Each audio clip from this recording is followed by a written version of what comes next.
మీ అందరికీ నా ప్రత్యేకమైన వందనములు. మనందరం కలిసి దేవుని సంగతులను నేర్చుకుంటున్నాం కదా. మీరు ఎరిగిన సంగతులనే నేను చెప్పినట్లుగా ఉంటుంది మీలో కొంతమందికి. ఎందుకంటే నేనేం చెప్పినా ఆ సంగతిని మీలో కొంతమంది చెప్పారు, చదివారు, విన్నారు, పుస్తకాల ద్వారా కొన్ని సంగతులు గ్రహించారు. చాలా సంతోషం. ఏది ఏమైనప్పటికీ దైవ సంబంధితమైన సంగతులను 1-4 సార్లు వినటం ద్వారా మన జీవితాలకు ఎంతో ప్రయోజనం కలుగుతుంది. మీకు బోధించేటప్పుడు నేను కూడా గ్రహిస్తున్నాను, నేను కూడా నేర్చుకుంటున్నాను. మరింతగా ఒదిగి ఉండి దేవుని సంగతులను గ్రహించాలని ఆశపడుతున్నాను. ఎందుకంటే ఈ దైవజ్ఞానం పూర్తిగా గ్రహించటం ఎటు తిరిగి నాకు సాధ్యం కాదనే సంగతి నాకు ఎప్పుడో తెలుసు. కొద్ది సంగతులను మాత్రమే గ్రహించడం సాధ్యమైంది. వాటిని మాత్రమే నేను మీలో ఒకటిగా వివరించి తెలియజేస్తున్నాను. శ్రద్ధాసక్తులతో ఈ సంగతులను గమనించవలసినదిగా మనవి. భక్తిని నాణ్యమైన పద్ధతిలో జరిగించటమే ప్రధానంగాని నాశరకపు భావాలతో, అర్థం లేనటువంటి భావజాలంతో, అదో రకమైనటువంటి పద్ధతిలో మనం జరిగించే అవకాశం లేదు కదండి. నన్ను ఆరాధించువారు ఆత్మతోనూ సత్యముతోనూ ఆరాధించాలన్నాడు. ఎలా పడితే అలా ఆరాధన చేస్తే నాకు అక్కర్లేదన్నాడు కదా. అలాంటప్పుడు ఆత్మలో సత్యము కలిగిన వారమై అంతరంగములో సత్యమును కోరే దేవుని సన్నిధిలో మన జీవితాలను చక్కగా నడిపించుకోవటమే ప్రధాన అంశం కదా. ఈరోజు అపోస్తలుల కార్యములు 5వ అధ్యాయము 34 నుండి 40 వచనాలలో జరిగిన సంగతులు, అంటే మొదటి శతాబ్దంలో జరిగిన సంగతులను గురించి మీకు జ్ఞాపకం చేస్తాను. సమస్త ప్రజల వలన ఘనత నొందిన వాడును ధర్మశాస్త్రోపదేశకుడునైన గమలీయేలును ఒక పరిసయ్యుడు మహాసభలో లేచి ఈ మనుషులను కొంతసేపు వెలుపల ఉంచుడని ఆజ్ఞాపించి వారితో ఇట్లనెను, ఇశ్రాయేలీయులారా, ఈ మనుష్యుల విషయమై మీరేమి చేయబోవుచున్నారో జాగ్రత్త సుమండి. ఈ దినములకు మునుపు దూద లేచి తానొక గొప్పవాడనని చెప్పుకొనెను. ఇంచుమించు 400 మంది మనుష్యులు వానితో కలుసుకొనిరి. వాడు చంపబడెను. వానికి లోబడిన వారందరూ చెదరి వ్యర్థులైరి. వానికి తరువాత జనసంఖ్య దినములలో గలిలయుడైన యోధా అను ఒకడు వచ్చి ప్రజలను తనతో కూడా తిరుగుబాటు చేయ ప్రేరేపించెను. వాడు కూడా నశించెను. వానికి లోబడిన వారందరూ చెదరిపోయిరి. కాబట్టి నేను మీతో చెప్పునదేమనగా, ఈ మనుషుల జోలికి పోక వారిని విడిచిపెట్టుడి. ఈ ఆలోచన అయినను ఈ కార్యమైనను మనుషుల వలన కలిగినదాయన అది వ్యర్థమగును. దేవుని వలన కలిగినదాయన మీరు వారిని వ్యర్థపరచలేరు. మీరొకవేళ దేవునితో పోరాడుదురు సుమి. వారతని మాటకు సమ్మతించి అపోస్తలులను పిలిపించి కొట్టించి యేసునామమును బట్టి బోధింపకూడదని ఆజ్ఞాపించి వారిని విడుదల చేసిరి.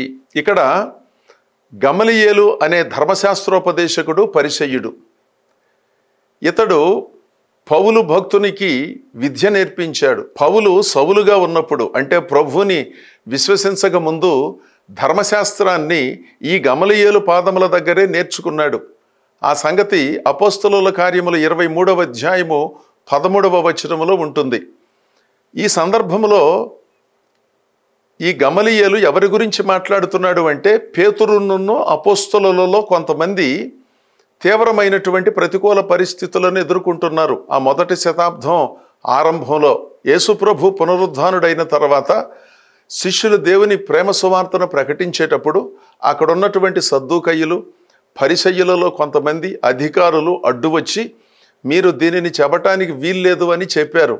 అంటే వీళ్ళు చెప్పేదేమీ లేదు.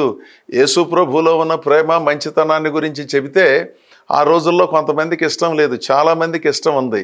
ఆ రోజుల్లోనూ ఈ రోజుల్లోనూ ప్రభు గురించి, ప్రభు ప్రేమను గురించి, సాత్వికాన్ని గురించి, మంచితనాన్ని గురించి చెబుతూ ఉంటే రకరకాలుగా మాట్లాడేటటువంటి వాళ్ళను మనం చూస్తున్నాం కదా.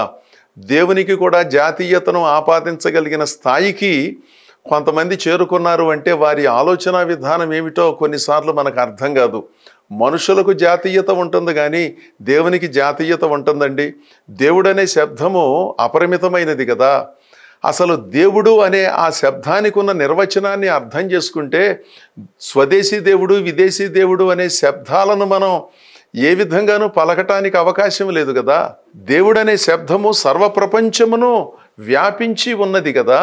సూర్యుడు, చంద్రుడు, నక్షత్రాలు, నవగ్రహాలు, ఈ పంచభూతాలు ఈ విశ్వాన్ని ఏ విధంగా తమ శక్తి చేత నింపాయో తమ ఉనికి చేత నింపాయో, అదేవిధంగా దేవుడనేవాడు సర్వము వ్యాపించినవాడు కదా, సర్వవ్యాపి కదా, సర్వశక్తిమంతుడు కదా, సర్వజ్ఞానము కలిగిన వాడు కదా. అలాంటప్పుడు విదేశీ దేవుడు స్వదేశీ దేవుడని అనుకోవటమే పొరపాటు కదా. ఒకసారి ఆలోచించండి. అంటే విదేశాల నుంచి వచ్చిన దేవుని బోధలు మనకు అక్కర్లేదు అంటే మరి మన దేశానికి సంబంధించినటువంటి బోధలు ఇతర దేశాల వారికి అవసరమా? వారికి కూడా అక్కర్లేదు కదా. ఈ సంగతులను మనం జాగ్రత్తగా పరిశీలన చేయాలి. దైవ సంబంధితమైనటువంటి వాక్కులు చక్కగా పద్ధతిగా ఎవరైనా చెప్పినప్పుడు అందులో ఉన్నటువంటి సంగతులను గ్రహించి ఇష్టముంటే వాటిని అంగీకరించాలి, ఇష్టం లేకపోతే అక్కడి నుంచి తొలగిపోవాలి. కానీ అనవసరమైనటువంటి ఇబ్బందులను సృష్టించుకుంటూ ఇతరులకు సృష్టిస్తూ తామేదో గొప్ప సంస్కారం కలిగిన వాళ్ళని చెప్పుకునే ప్రయత్నం కొంతమంది తెలుసో తెలియకో చేస్తున్నట్లుగా అనిపిస్తుంది. ఆ రోజుల్లో కొంతమంది, అందరూ కాదు చాలా కొద్దిమంది, యేసు ప్రభు ప్రేమ సువార్తను చెబుతూ ఉంటే సాత్వికాన్ని గురించి ప్రేమను గురించి మాట్లాడుతూ ఉంటే వాళ్ళకి ఇష్టం లేదు.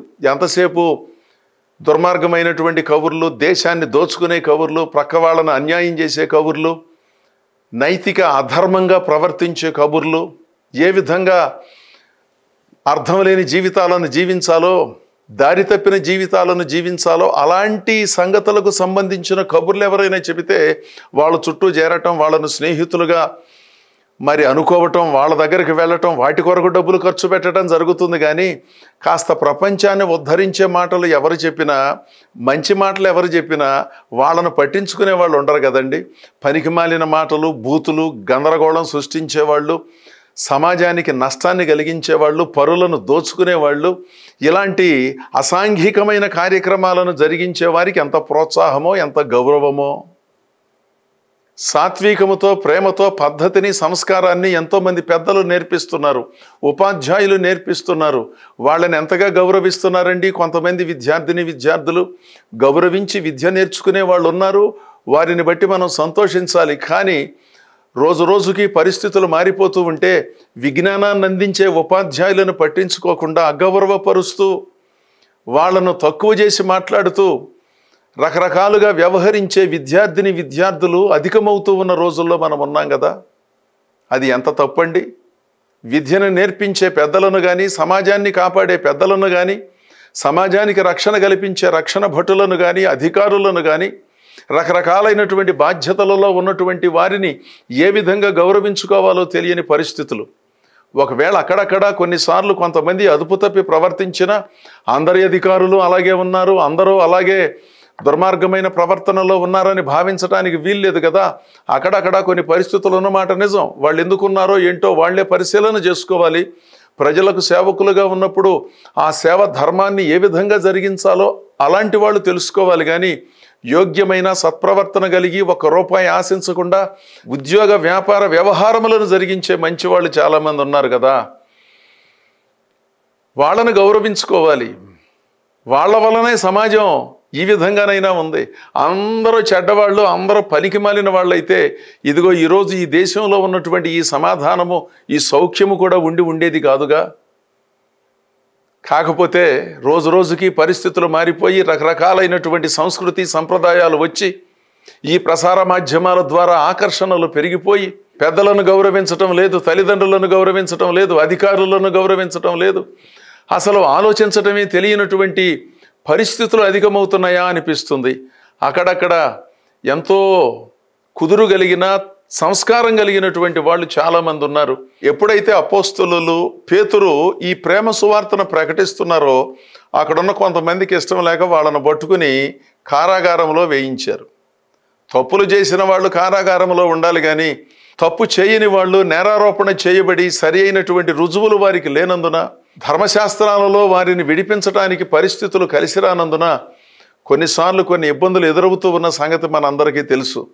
ఏ తప్పు చేయకుండా ప్రేమ సువార్తను మాత్రమే ప్రకటించినందున పేతురును అపోస్తలులు, బహుశా యోహాను కూడా ఉండి ఉంటాడు, వీళ్ళిద్దరూ కలిసి కాస్త ఎక్కువ కాలం జంటగా సేవ చేసినట్లుగా ఉన్నది. ఇక్కడ అపోస్తలులు అని ఉన్నది కనుక యోహాను కూడా ఉండుంటాడు. ఇంకా మిగిలిన అపోస్తలులలో కొంతమంది కూడా ఉండాలి.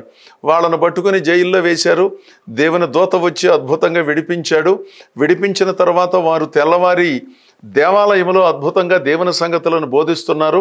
ఈ సంగతి పరిసయ్యులకు తెలిసి కారాగారము దగ్గరకు మనుషులను పంపించి, వాళ్ళు అక్కడ లేరండి, కారాగారము ఏ విధంగా తలుపులు వేసి ఉన్నదో ఆ విధంగా తలుపులు తాళాలు వేసి ఉండటం మేము గమనించాము, వీరు ఎలా బయటకు వచ్చారో తెలియదని చెప్పారు. మొత్తానికి పేతురును అపోస్తలులను వాళ్ళు బంధించి పెద్ద మనుషుల దగ్గరకు తీసుకొచ్చారు. అసలు మీరు ఎందుకు వచ్చారు, ఎందుకు చెబుతున్నారు, మీరు మాట్లాడటానికి వీల్లేదని వాళ్ళను శిక్షించటానికి వాళ్ళందరూ సిద్ధమైన సమయంలో ఆనాటి మహాసభలో సభ్యుడైనటువంటి విద్యావంతుడు, ఉన్నతమైన భావాలకు చెందిన గమలీయేలు అనే మనిషి ఏ విధంగా మాట్లాడి పరిస్థితిని చక్కబరిచాడో మీరు చూడాలి.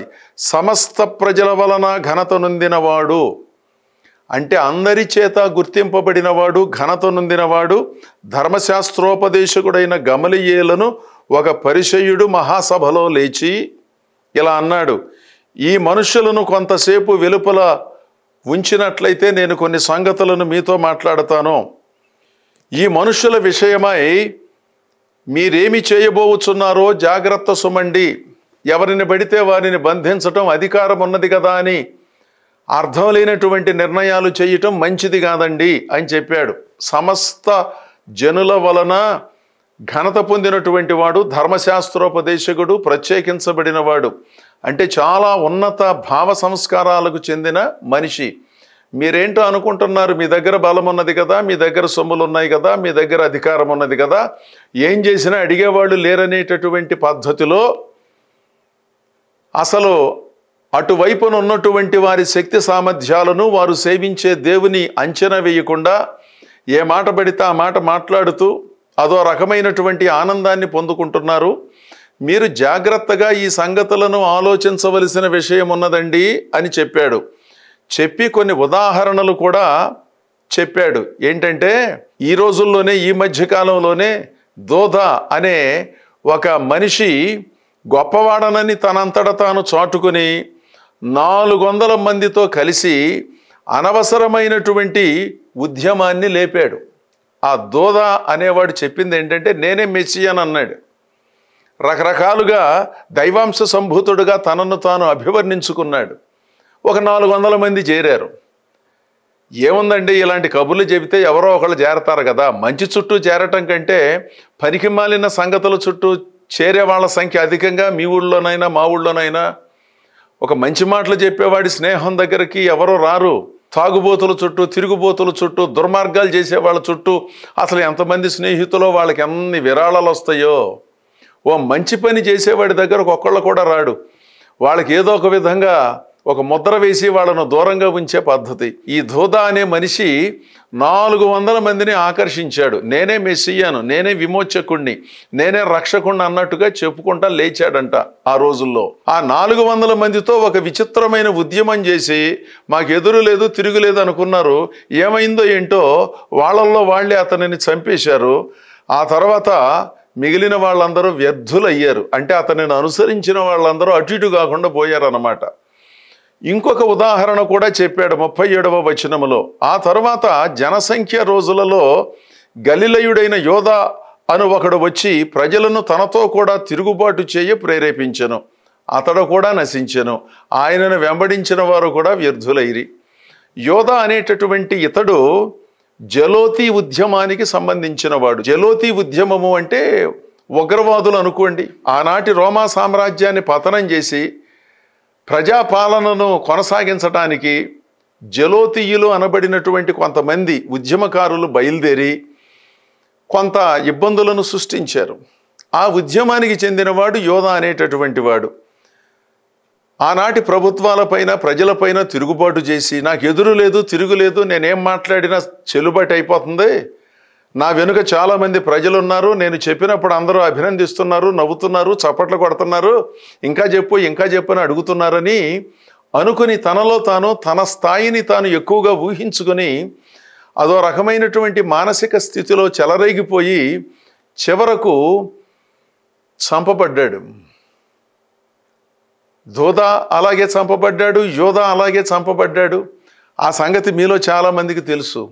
అనవసరంగా దైవ సంబంధితమైన కార్యాలను అడ్డుకుంటూ మీరేదో గొప్ప భక్తి చేస్తున్నారని భావిస్తున్నారు, కానీ ఒకసారి వీరి విషయంలో మీరు ఆలోచించవలసినదిగా మనవి అన్నాడు ఈ గమలీయేలు.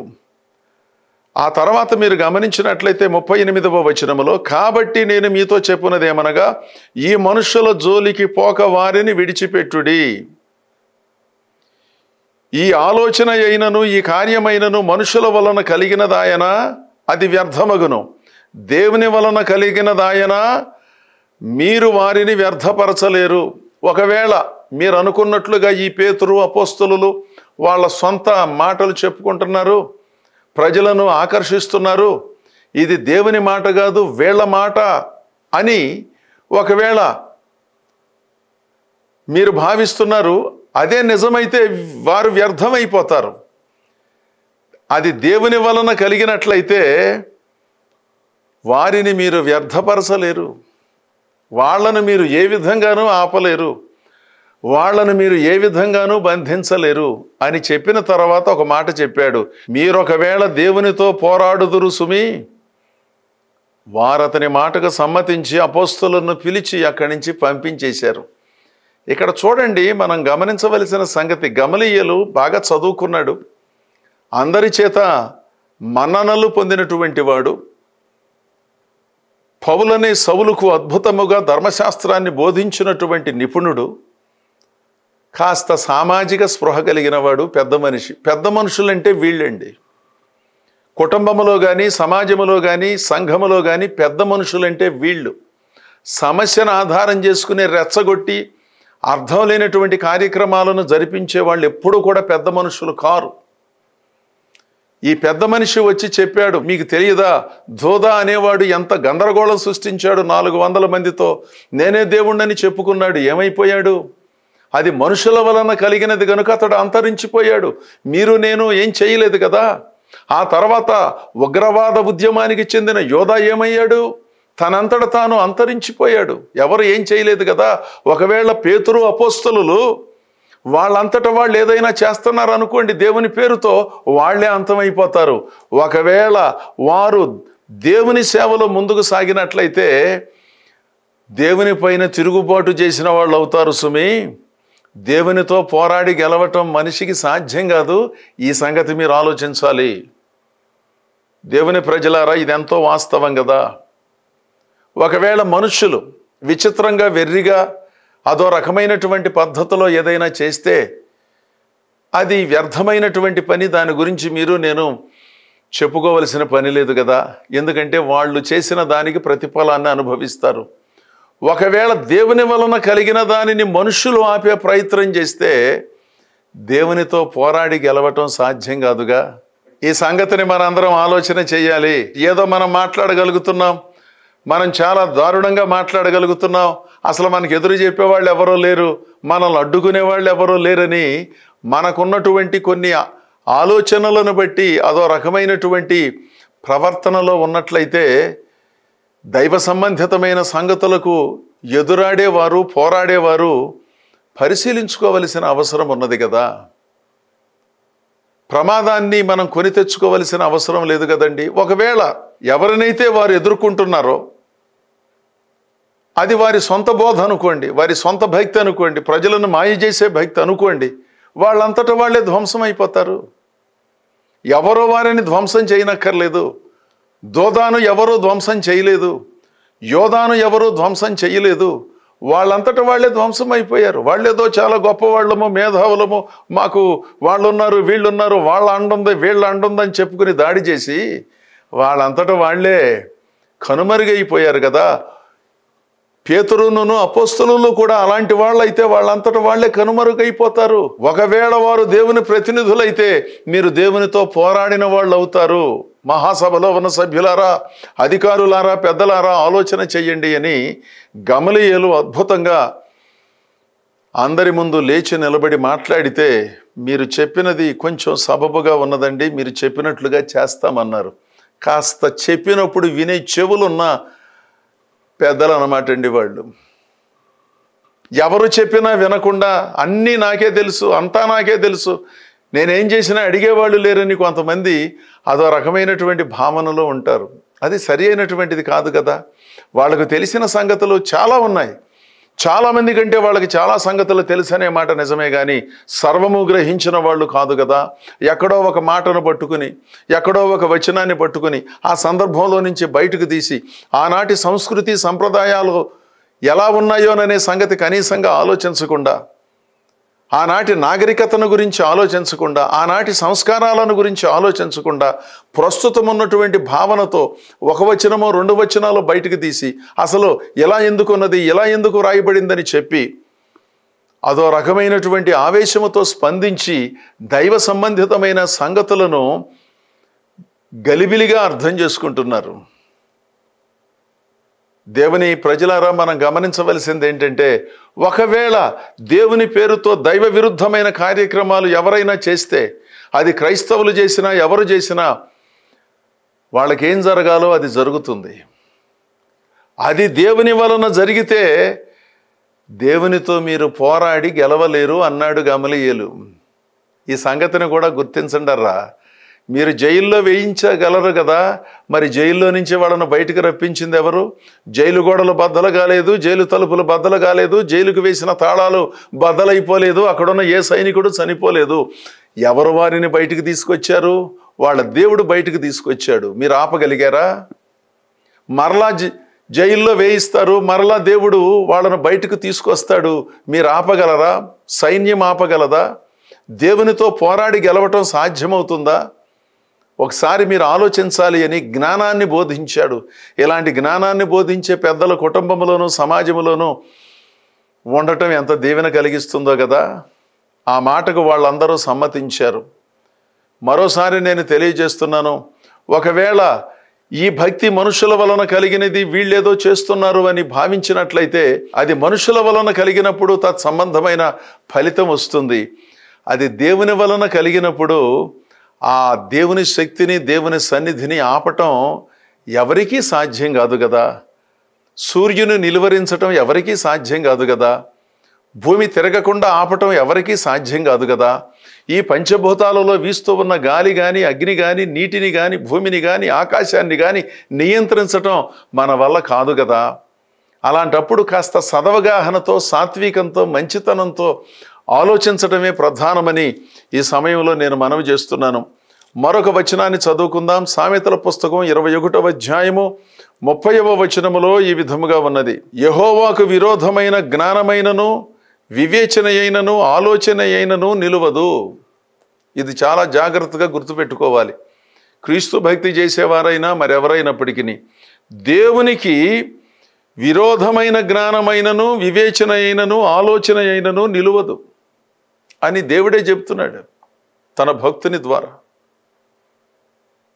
అంటే దైవ విరుద్ధమైన కార్యక్రమము దేవుని ప్రతినిధులుగా ఉన్నవారు చేసినా అది నిలవదు. ఏదో సేవ చేసేస్తున్నాం, వాక్యం చెప్పేస్తున్నాం, కార్యక్రమాలను నిర్వహిస్తున్నాం, ప్రజాదరణ పొందుకుంటున్నాం, అతి తక్కువ సమయంలో అద్భుతమైన ఫలితాన్ని చూస్తున్నాం, మంచిదే. కానీ ఈ సంగతిని మనం గుర్తుపెట్టుకోవాలి. దేవునికి విరోధమైన జ్ఞానమైనను వివేచన అయినను ఆలోచన అయినను నిలువదు. గమలీయేలు చెప్పకనే ఈ భావాన్ని చెప్పాడు.